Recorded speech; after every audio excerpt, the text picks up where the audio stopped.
Hello and welcome to Bigwig. Bigwig is a series that examines the life of lawyers who are not into litigation. Lawyers that have made a name for themselves in a niche area of the law that they have excelled in. The future will belong to those who specialize, those who then carve out niche areas for themselves. And as I tell you, as society evolves, new things happen. The lawyers who explore those new things are the ones who will inherit the profession, as they say.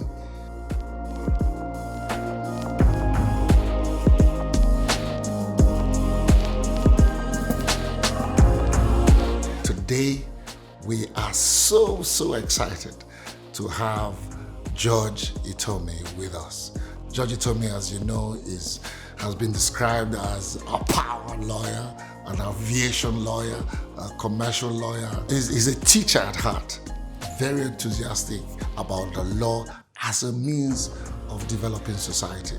He's an inspiration to not only young lawyers, but even old lawyers as well.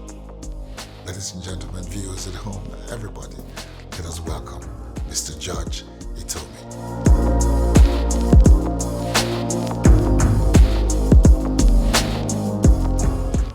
Congratulations, sir.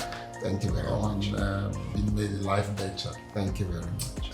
This is very significant for me because I remember when I think it was in 205, to sign my law school form. Yeah. I needed a life venture to do that. Yeah. So all we need to do now is find our way to Judge Etomi and Co.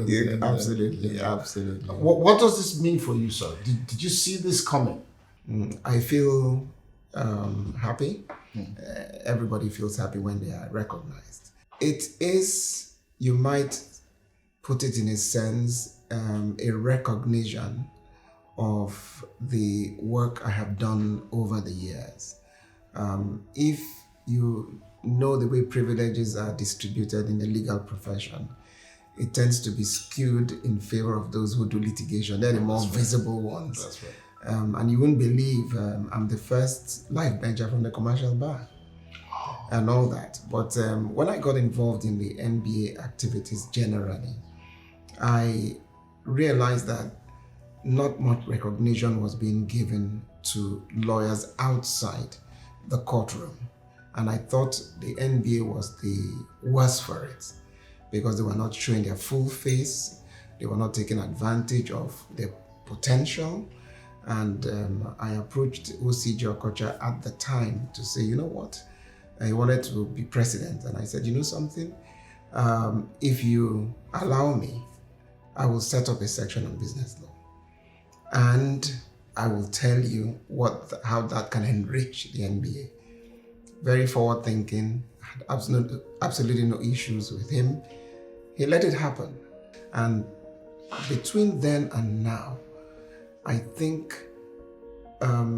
even the worst critics, even the most conservative of us have come to realize that the law is actually richer. The versatility. Who says you're not a lawyer only because you don't adorn a wig or a gown or whatever? You know, some people will say, I was born to do this. Did you always want to be a lawyer? And did your parents support you? It's very interesting to ask this question because I have an identical twin brother who is a doctor and is a nephrologist. And we spent our early life together. We're in the same school, same dorm. We did the same subjects. Now, he was influenced very early by our older brother, who is a surgeon and who just had this dream that all the male members of the family must be surgeons. Yes. And all that. My eldest sister was married to late Aviation Lawyer, one of those erudite lawyers. He became a senior advocate in his time at, I think, age 41, if I recall. And I just liked the way the guy carried himself, his diction, his mannerisms, and and then his sense of humor.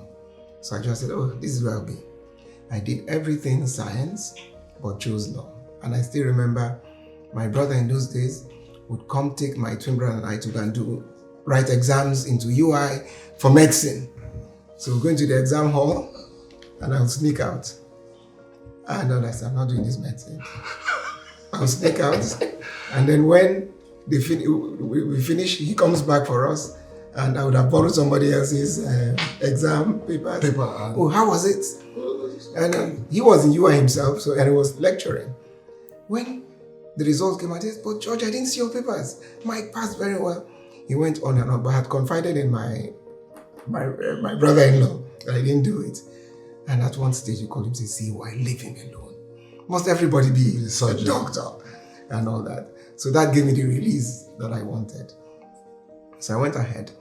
And even though I went into my A-levels using science subjects, I chose to do law and I have not looked back since. When you started as a young lawyer, did you start with litigation or under? Yes, I actually started with litigation when I joined Chris Ogunbanjo and Co. But it was a 90% commercial law practice.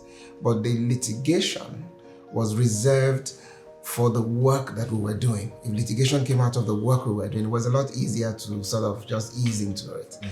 So I did litigation. So I have a bit of a litigation background. But it was my experience as well that in litigation that told me I didn't have a long-term interest in it. For the simple reason that you can go to court and for 3 months you're trying to get dates. You can run into trouble without knowing the nuances of the profession, because there was a time I thought I was helping a senior lawyer who said our client's driver hit his car. He came to the office and I said, look, you know what? In the fine spirit of mediation, I said, you know what? We're not going to drag this on. We admit this. We're going to pay you so much and blah, blah, blah. And I thought we shook hands over it.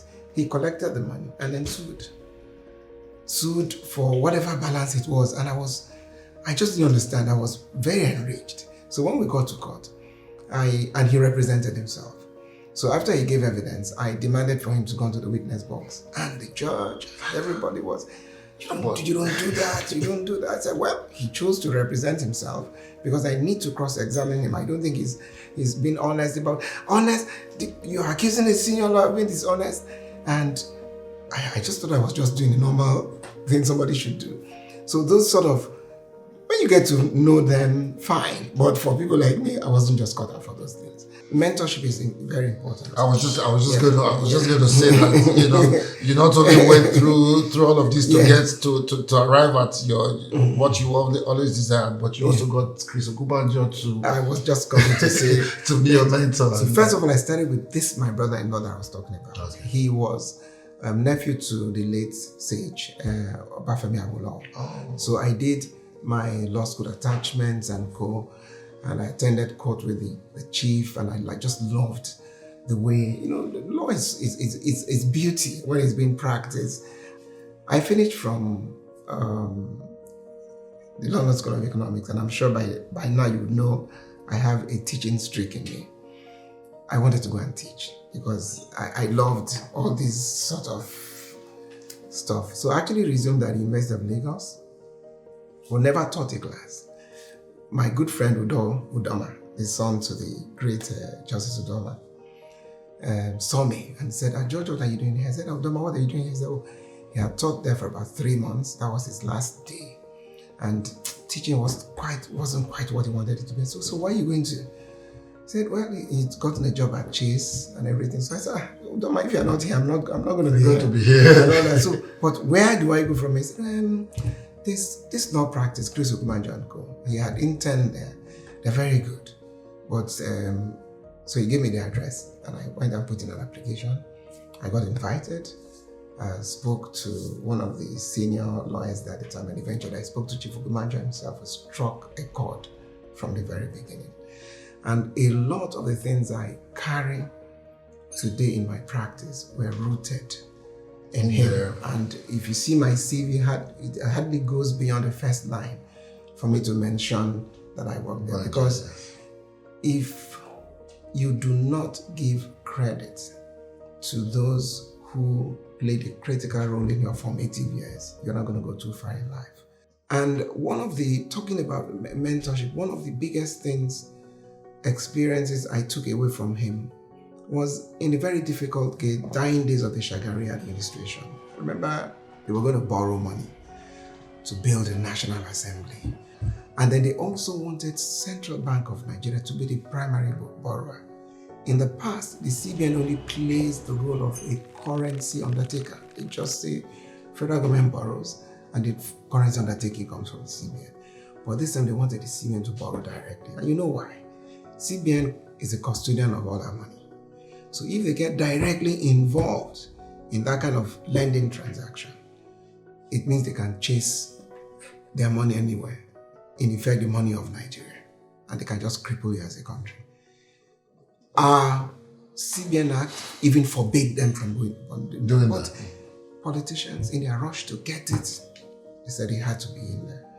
And then, but abroad, when they give you loans and go, they insure them. The insurance companies always ask for independent legal opinion as to whether or not that risk was a good risk. So we got contacted one of those, and we prepared a legal opinion that said that the CBN was not competent to that primary borrower of that fund. Everybody was waiting in London to draw down, and nothing was happening. Somehow it filtered that it was being held up by a legal opinion. Chief had nothing to do with it. It was just the young ones in the office who were doing it. Then they called him. Oh, and of course, you are UPN. You are this. Everything in Nigeria has political coloration. I said, George, what's going on? So I told him. So he sat with me. We looked at it. His friends in office were pressurizing him for us to make the opinion more favorable. But what I respected him for till this day was that he looked at it. He saw the law supported the position that we took and basically just said, let's leave it the way it was. So we didn't change the opinion, and the loan was never taken.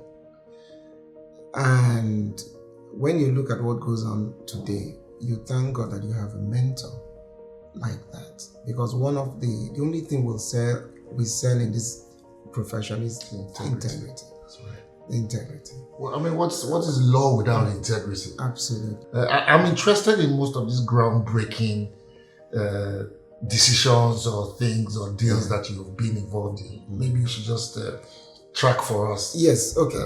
As many as you can. One thing I would say is this year I would be 44 years at the bar. This office has been standing for 37 years. It started in 1984. And we have been fortunate to have been involved in what I might call some of the groundbreaking transactions that have shaped the economy of this country. And I'll just give you a few of them. Let's start with the banking industry. Now, the decision to open up the sector came when it became very clear that banking transactions were not keeping pace with development globally. And we had the good fortune of having a leader. And it's important we take these stories together because things don't happen if you don't have the right leadership and if you don't have continuity in good leadership. Many people generally ascribe the explosion in the banking sector to Babangida, which is good, give him the credit. But it actually started with Shagari. Because when they dusted up one of our ruling plans, they found out that there was a plan to indigenize the banking sector. And even as I recall, when they wanted to implement it, those who would have been beneficiaries, Nigerians, actually wrote against it because they were subordinate and had been told by their masters to just basically say they were not ripe enough for it. But then it's okay, you're not ripe, fine. So they took, if you remember, Etomi Banigo, took him from Chase Bank and took him to IMB. As Deputy Managing Director, 6 months later confirmed him as MD. And you know, IMB was almost the cradle for a host of Nigerian entities. Yes, because all the gym and just that and all of that, they all came from there. I'm a student of history. Okay, good. And it's good for people to know, when, especially the younger generation, when they see what's going on, they have to have a historical context to it, because that's what saves any country. Where I'm headed to today is that the banking sector contributes huge figures to our GDP as a country. And not just that, it's turned out some of the finest professionals working the African continent. As you know, most African countries are supported by Nigerian banks. You go to Ghana, you go to Kenya, you go to all over the place. And you don't go into the banking hall and you're looking at expatriates. You're looking at all our people. Look at you. And some of our banks are more sophisticated than banks in the US or in the UK. Many of us with international transactions, we know that. Stop the average Nigerian banker. He has a lot more to tell you. Then let's move rapidly to telecoms. Again, you remember if you had a handset in those days, it didn't mean you had a line. No, remember? It's just an intention to own have one. Exactly. And the best friends you could keep in those days were the area manager for NITA. Yes. But fast forward, some leader who saw the future just said, look, you know what, open up this space. What's government doing here? Took government out of it. And happily, and I can tell you that's because we were the lawyers to MTS. You remember, not 9 knots? Yes, I had one. People forget that was the first real incursion of the private sector into the telecom space. Yes. But it was a joint venture between Digital Communications Limited in Atlanta and Nitel, 60-40.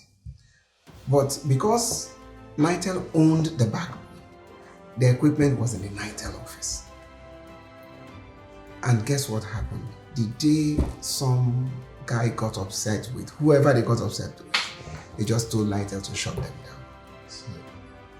And that's how they shut them down. And don't forget also, Nitel also set up its own not 9 knot.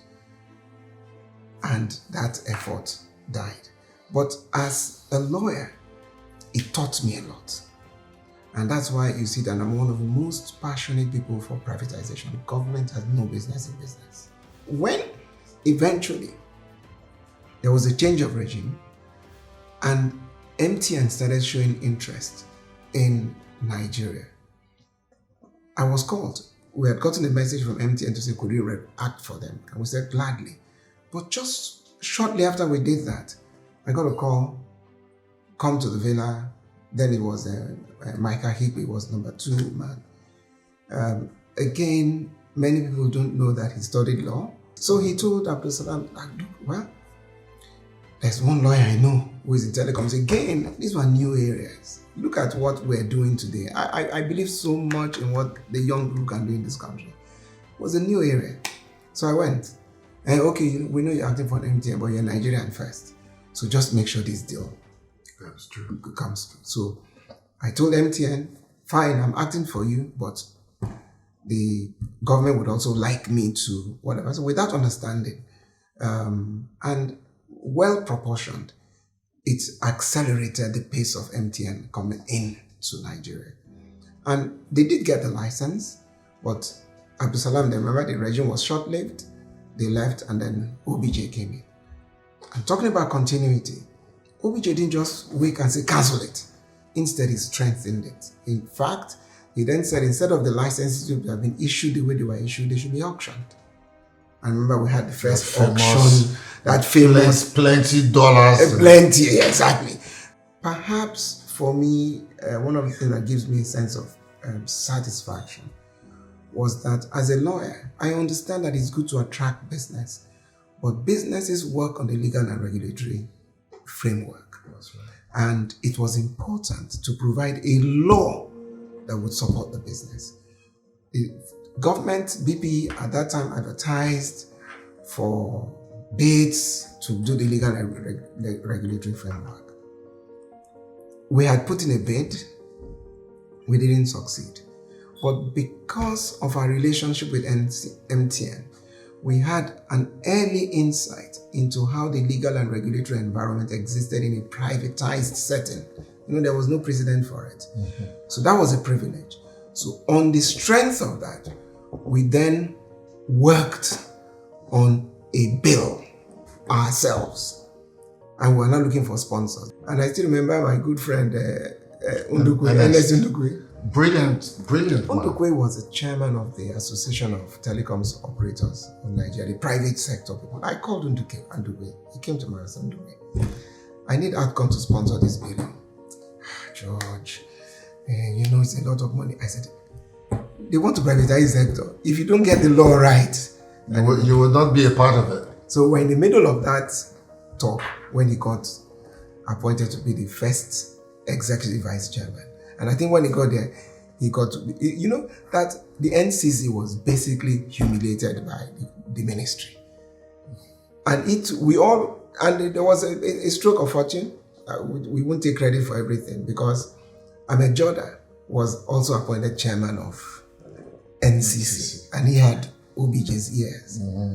So when the choice came, the time to choose between the executive bill and then Unduka Irabo is somebody I always like to mention. If this country would work the way it should work, the Telecoms Act should have been named after him.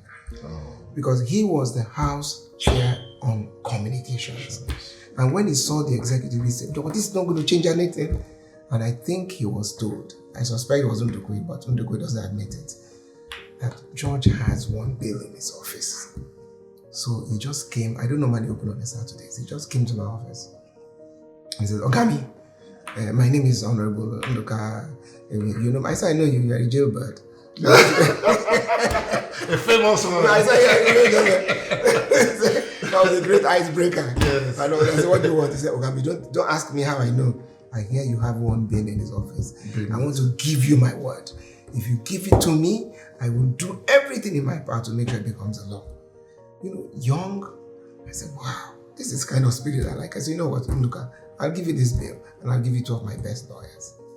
So I gave him 2 of my best lawyers, Samson Ebome, Paul Oki, and they stayed with him for months on end in Abuja, and they worked and worked and worked. The Senate worked with Paulo Soro.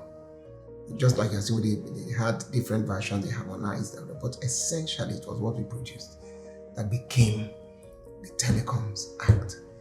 That provision that empowered the MCC and essentially weakened the minister was the difference between the billions of dollars that comes into the sector till this day and the billions that go out. Let's come to our good old petroleum industry. Okay. And all that, where I always say as a matter of pride that the PIB was first unveiled in one of the SBL sessions. And I remember late advice on petroleum, Eboga, then, when we invited him to come and speak. And I said, actually, if we're going to convince anybody about the importance of getting the PIB, should be lawyers. And it was one of the most hotly debated subjects, so forward-looking. It is a tragedy that we allowed that thing stay for almost 20 years from its original conception till today to do it. And even then, we're still quibbling, and it is over the power to give discretionary allocations. It's not gonna, if the objective of law is not to attract investment, why would it bother you? And sadly for the petroleum industry, 2015, they say we must all decarbonize. Carbon footprint should be off by 2050. Fossil fuels are going out. We just have this finite period to maximize the oil as a catalyst for the areas to diversify the economy. And talking about the diversification of the economy, what comes to my mind? Power. Yes. Which you are currently sitting on. Exactly. And I have taken the same message to the power industry. And before I get to the alignment of the industry, let me even tell you how, from a professional standpoint, I got involved in power. Because it's important for the younger generation not to be put off by esoteric sounding stuff. When bids were going to be opened for the power thing, a friend of mine called me to say, please can George Etomi and partners give legal advice. We had never heard anything about power. Before we got to the stage where we were called, we knew there was this general. We picked up the talk that we were going to open up bids for power and everything. So one of my partners organized an engineer in the power sector. And we gave ourselves a weekend seminar on power. And he came with all the nomenclatures, megawatts, gigabytes, all the normal, whatever. We all like a classroom. And again, the importance of saying this for the benefit of a younger generation is that continuing legal education must be a creed in whatever you are doing. So if me at my age, my only contact in power is just in the last 5 to 6 years, and I can talk today, essentially I'm like a spokesperson for the industry. Can you imagine a younger brain? What younger brains would do? And I am proud to say that from between that period and now, I think the power sector is firmly in the grip of Nigerian law firms, because many of the young people answered the call, answered the challenge. It still holds the key to the diversification of the Nigerian economy if we get it right. Because power is what it is, the only encounter you have with power is when you see the light. You don't even see most of the things going on in the background. So investments were not made in a consistent fashion. So some of the cables we're still dealing with were cables that were laid down 60 years ago. And because they are cables, once they get bad, the joints get bad, all almost at the same time. It happened in the oil industry. When our pipes were started, whereas part of what would have been continuous maintenance, it wasn't there. That's partially what in the end drove them to privatization. Power is heavily subsidized, because if a product sells for 50 naira and you say sell it for 30, somebody somewhere is paying for it. The government, when they find the money with all that is involved, they were doing it at the supply end, which is at the generation end or at the gas end. The benefit wasn't really coming to the people. But like I told you, the government has suddenly realized the money isn't there anymore. So you must now get to the point where users, consumers, pay for it. Treat power the way you treat gari, rice, whatever. You go to the market, it is what that woman sells that she takes to go and buy new stock and all that. Nobody gives her jara or whatever. So if you mentally tell yourself that that's the way to handle power, let the consumers pay what they consume and all that. But then it's a chicken and egg situation. Consumer will tell you, what am I paying for when I don't see it? If there is strong regulation, I believe people will pay. Yeah. So everybody speaks the same language from beginning to end. Thank you very much. That is the alignment that I say. Yes. I say, and it's good news. It's good news because we're now introducing what I call discipline in the entire value chain, from gas to gencos, and it's going to be contract based. In other words, at the disco end, because disco is the face of the industry, they're the ones talking to everyone. If I promise to give you power for 20 hours and I don't give you, I should be penalized. Now, if I'm penalized and I find out that the reason I couldn't give the 20 hours was because TCN couldn't will power to me, I have a contract. I will hit TCN. If TCN says, well, I was going to have done it, it's you, Gencos, you didn't generate, I hate you. Gencos say, well, I would have done it, but the gas man didn't give me gas. So once you have a contract-based market, the dynamics will change. Having said that, tie it into the law. It is the law, and what we're trying to let everybody who cares to listen is that if you do not create a contract-based market, if you do not honor the sanctity of contracts, you will not attract investments. And sanctity of contracts ties in with your adjudication system. there must be a speedy way to resolve a conflict between me and you. Maybe that would be a subject for another day. How the judiciary can be reshaped so that it can support the growth of business. Establishing a law practice is still a daunting task in Nigeria, even with liberation and the democratization of the space, tech and everything. With that in mind, and at the time you started, 37 years ago, just track for us what it means to be able to build a law practice and stay on top of the profession. Yeah.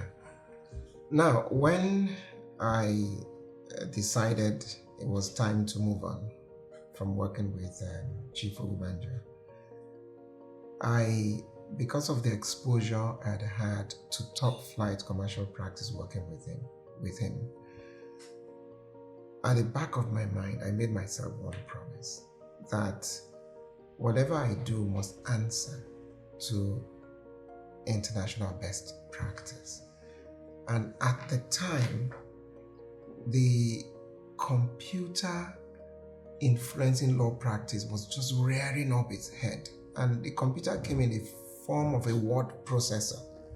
I remember the word processor could fill up his room in those days. And I still remember Udoma and I, when we were still in Crisco, we tried to convince Chief and the older lawyers there.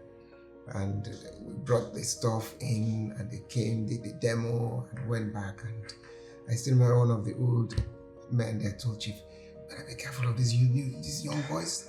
And can you imagine this thing can type and remove?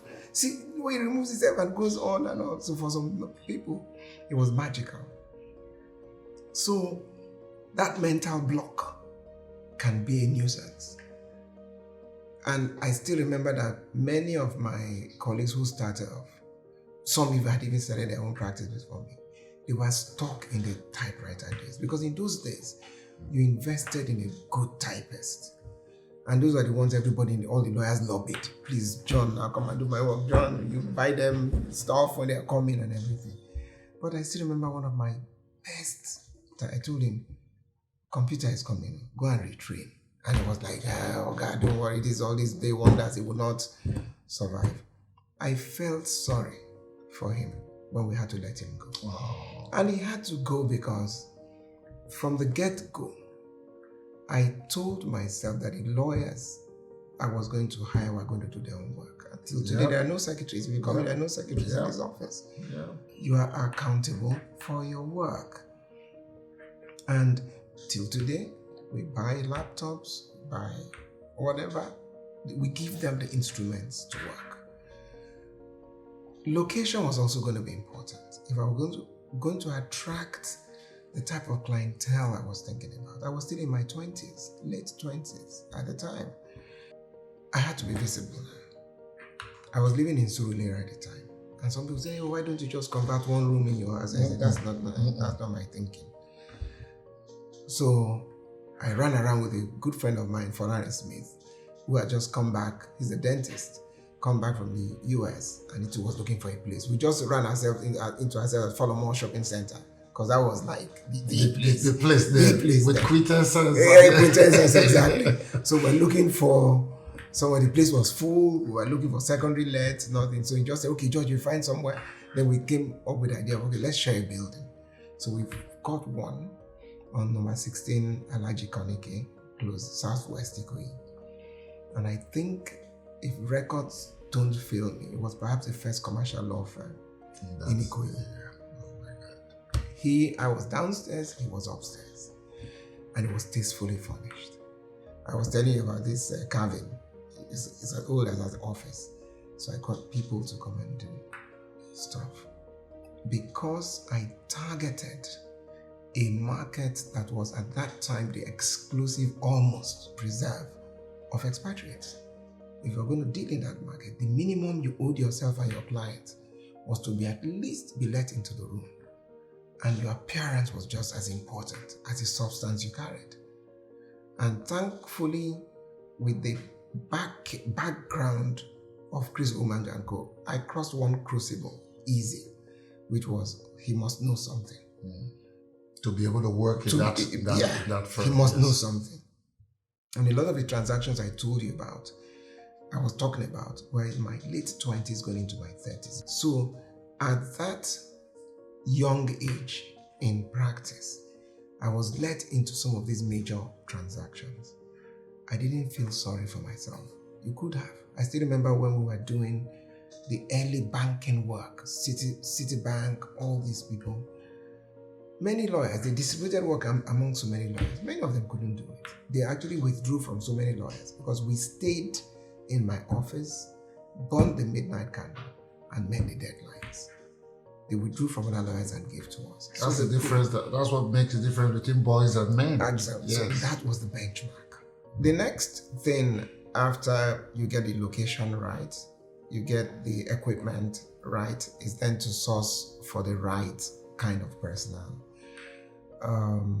Because when you give advisory work at the level you wish to operate in, you must be careful that everything that goes into that work is well researched.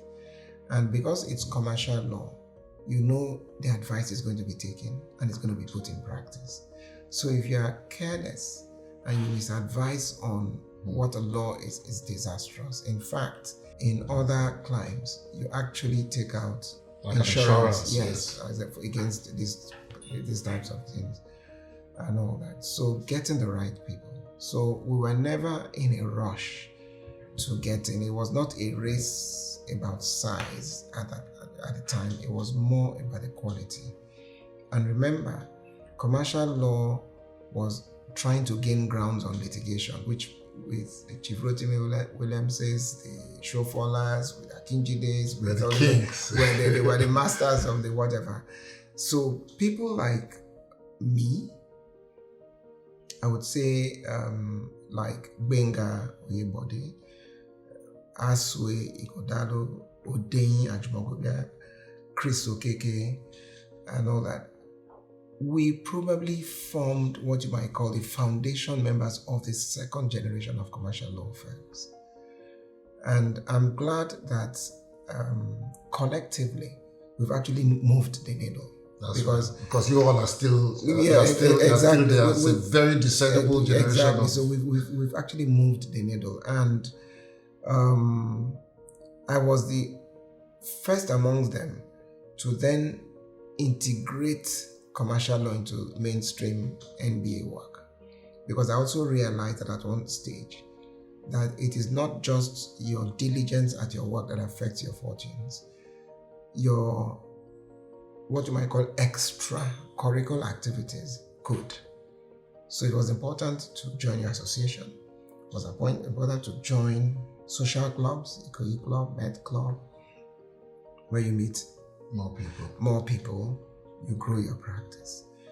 So at a stage where it was important to develop your human capital, we invested a lot of money. So some of the things we do till these days, about 30% of our budget goes into work, continuous legal education, home and abroad. We sponsor people to do their masters. Some have come back, some haven't come back, but we don't hold it against them, because again, we also operate in an environment where market forces determine where somebody goes. You can invest so much in someone and they don't stay with you. But I always look at the bigger picture, because I think that if we master our environment and make it work, it will inure to the benefit of succeeding generations. And that was why when the Nigerian economy started opening up, government itself now took a policy. Remember the indigenization, then the huge privatization program led by the BP. It gave birth to a lot of work commercial law practice, which Nigerian law firms alone could not deal with. Until this day, we're competing, especially in the era of globalization, with foreign law firms. But that notwithstanding, we're now beginning to see, for example, we are between 50 and 60 in this office. We have a branch in Port Harcourt, another branch in Abuja, because it was important. Port Harcourt was like oil capital. Abuja was then moving in, because as I told you, based on the work we did in the Telecoms Act and all that, we were one of the first people that used to go to Abuja. So we built an Abuja office to deal essentially with the political side of the work that we were doing, legislative advocacy, like we did with the Telecoms Act, and then basically just being in the capital. Just you need to have presence. Yeah, as somebody told me yesterday, you need to have influence and affluence in this kind of work that we were doing. And the other thing I also found important is collaborations. I'm never one to shy away from collaborations. At times in this part of the world, we tend to keep things too close to our chest, but at times you actually do better when you collaborate. So if I am doing work in which I know that you will be a huge resource person, it takes nothing out of me to say, Richard, look, can we work on this together? This is an area I want you to cater for. And I'm going to be advocating for more and more of those in Nigeria, because that's the way we can prepare ourselves for the competition that's coming. There's so much opportunity in front, but with that opportunity comes a lot of competition. And the competition is no longer from that lawyer that you went to law school with, or the one in Port Harcourt. It's that lawyer in China, that's right, in India, that you've never met before. Because with the aid of technology, they can do advisory global work. village. Exactly. They don't even need to step on your shores. They will do legal advisory work. So you must do those things that continue to retain the confidence of your clients. Now, another thing I've also learned, also talking about confidence of your clients, is I try to understand my client's business. I'll give you one sterling example. Today I'm the chairman of Springfield E&P. It's the largest indigenous Ghanaian oil company. In fact, their oil find made the top 10 oil finds in 2019. But how did I get there? I went in there as a legal advisor. They had some foreign firms working with them, and nothing was happening for them. The whole thing was delayed. And somebody said, look, why you guys go abroad to look for things you can get in Africa? They said, but they were told that no African laws. Go to Nigeria. Or go to Georgia to learn partners. So I got a call, they came here. So I set up a team and we went, negotiated the oil concession for them and handled it so well, which included developing some kind of rapprochement with the regulators there, because I said many businesses, especially regulated businesses, you need to be in the good books of the regulator. So even though I said myself, I earned their respect. So they first invited me to the board, and I had barely settled down on the board when they said, please can you become our chairman. I actually had to send their compliance officer from his office to them. And the reason I'm telling you this is that, again, half of what I keep in mind when I do these things is to act as an inspiration to the younger generation that's coming. Because they would see law as more daunting. They would say, these guys have taken up everything. Now what's left for us? No, there's still so much left. But if for a second you think that George Etomi got to where he got, they just spat him out and he became George Etomi, that's not true. I mean, I've shown you my career path. There were days when I started, I didn't even know where my next meal was coming, because as law practice is, clients can pay you sharp. For 6 months, nobody pays you anything. You have to have the good sense to manage your finances. So I took crash courses in Lagos Business School. I actually went to this. Yes, I read that. Yes, I went to the Lagos Business School. So you educate yourself in these things. So it's so important, therefore, that as you build and as you grow, you understand what your client does. Because legal advice is not just a tea party stuff. It is advice that's meant to be relied upon to produce a result. And the more results you produce, the more you get recommended. And we get recommended a lot. Like this example I gave to you in Ghana. By the time, and watch out for them, by the time their story gets told and all that, because you have grown with them, there's just no way the spin-off will not fall on you. Oh, that's right. And for me, how much can you take by yourself? So it's for the younger generation. Because as you build you must also have an exit plan so that what you start does not die with you. You pray that you can begin to build institutions. And I'm one of the strongest advocates of law being dealt with like a business. So I do a lot of law as a business, and then so you begin to also imbibe all those things. So we have things like compliance departments, you have audited accounts, you create so that if in the future you have to go into a partnership with somebody, whatever, the framework already exists.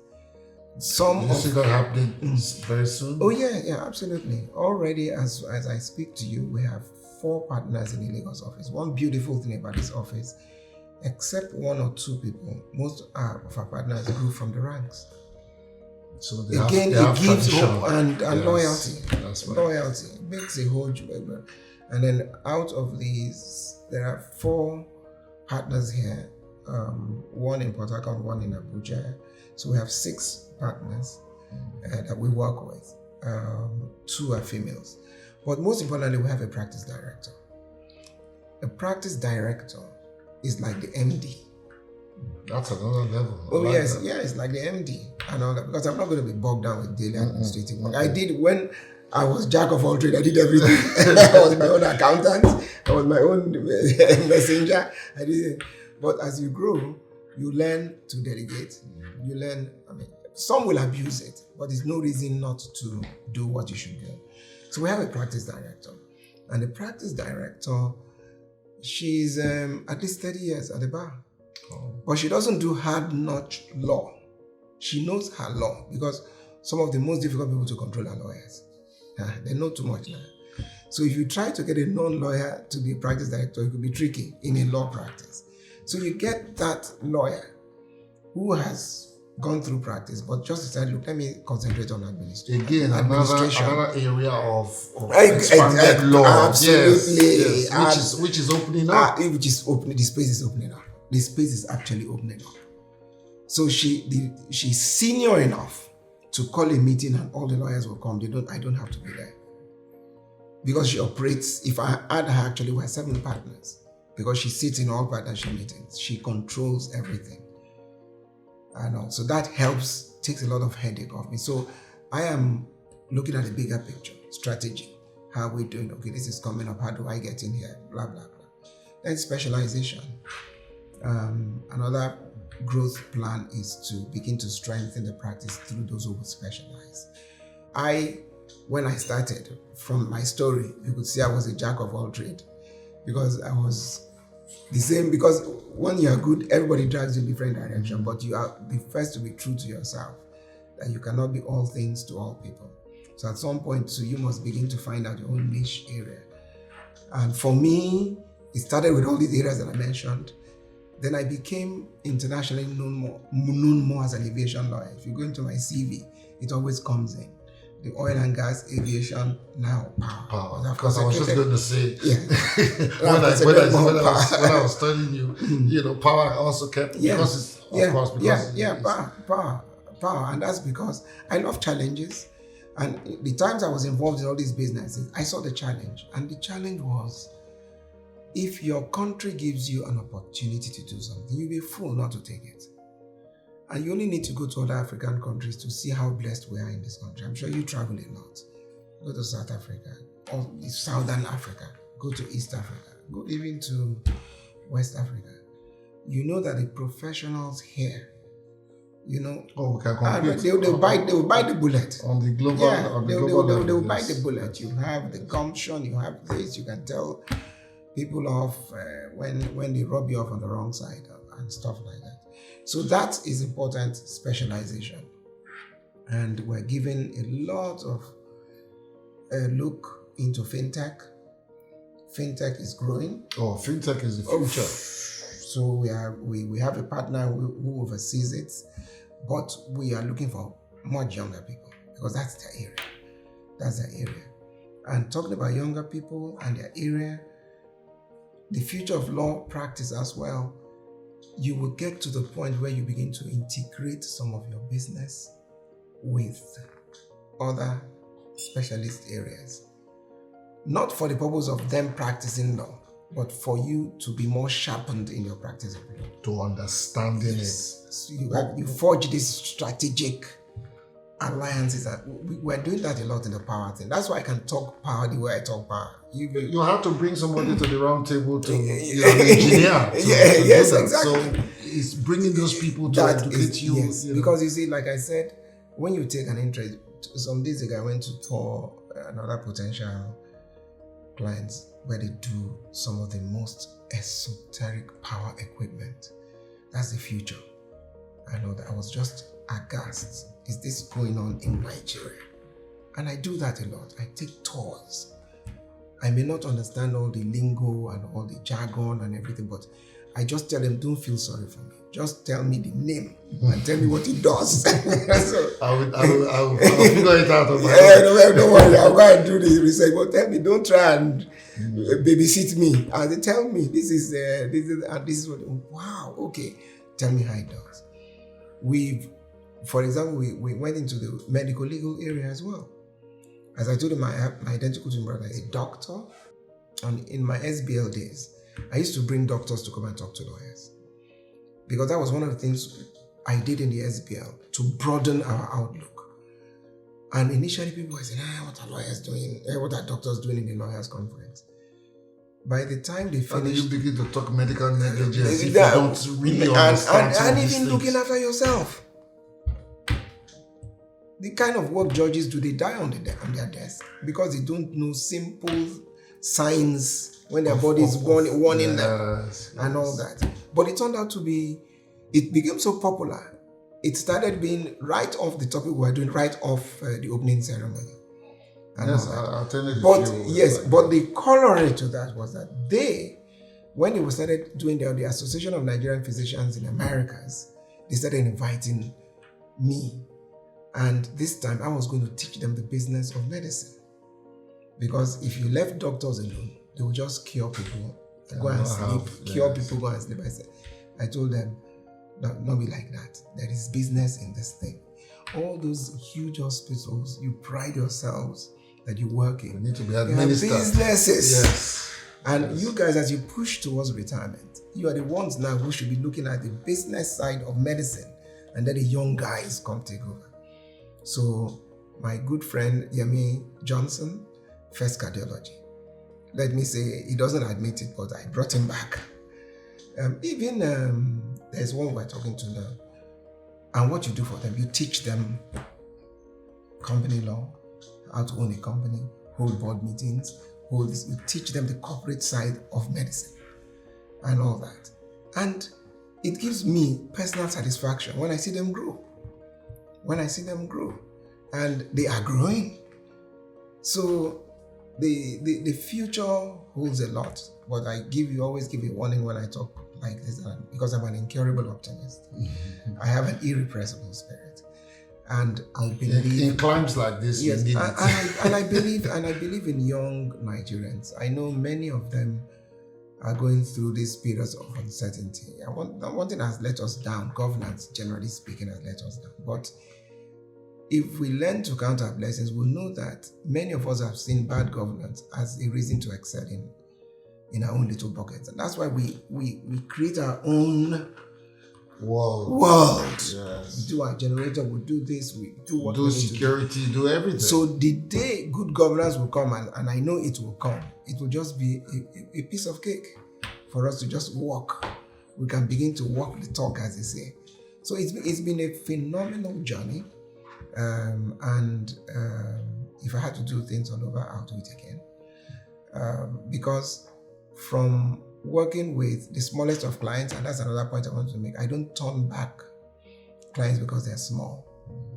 Because people, when you carry a certain name, can I afford him?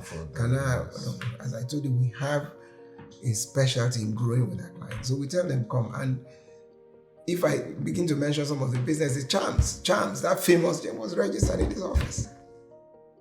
And when Demola the Young came, I said, no, come, Demola, bring it. We'll do what we need to do. And so many more like that. So it's been great.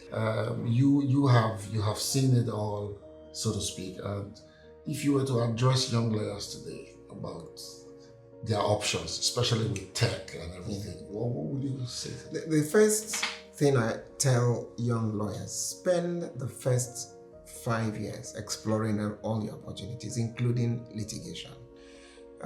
It's going to be a tough one to decide. I don't even want to do litigation at all.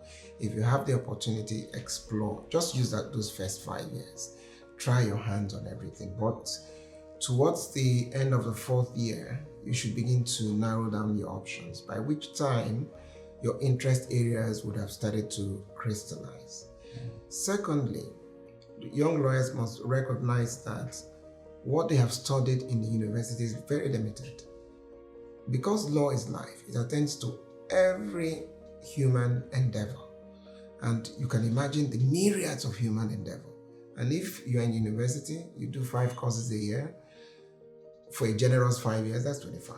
What's 25 compared to a lifetime? And what that tells you is that when you start practice, you're going to be learning new things. So as a young lawyer, you also keep your mind open. Let it just be a fertile ground to explore what will happen. I would tell you that for many of us, some of the areas of law we find ourselves in today, we didn't even study, we didn't even know existed. I do a lot in the power space. Until the industry was privatized, there was nothing like power law in Nigeria. Telecoms went through the same thing. Yeah. So young lawyers must give themselves that opportunity. And then, from between year 5 and 10, when you've narrowed down your interest areas, you also begin to now have a focus, even within that narrowed down space, what more you want to go. The idea is that the future will belong to those who specialize, those who then carve out niche areas for themselves. And as I tell you, as society evolves, new things happen. The lawyers who explore those new things are the ones who will inherit the profession, as they say. Is any member of your family, any of your children interested in law? Good question. or more business? 2 of my children studied law. Oh. I have 5 children. 2 studied law. 1, the first one, who's a girl, she's in your business. She's an actress. Oh. She's in Hollywood as I speak. Oh. And I was telling them the story of me planning for her. Okay, when she finishes, I was just come on quickly. And then we had this. She caught the bug. She just told me that I'm done with law. Can you have? She got all the offers from the magic circle firms, and those were part of the plan I had for her. You go and finish. You do a master's at Harvard. You do that. No, that's not my calling. I didn't find it funny. I remember somebody dodging the elder brother from medicine to go and study. Okay. Maybe there's all something. Right. That was below the belt. I take that.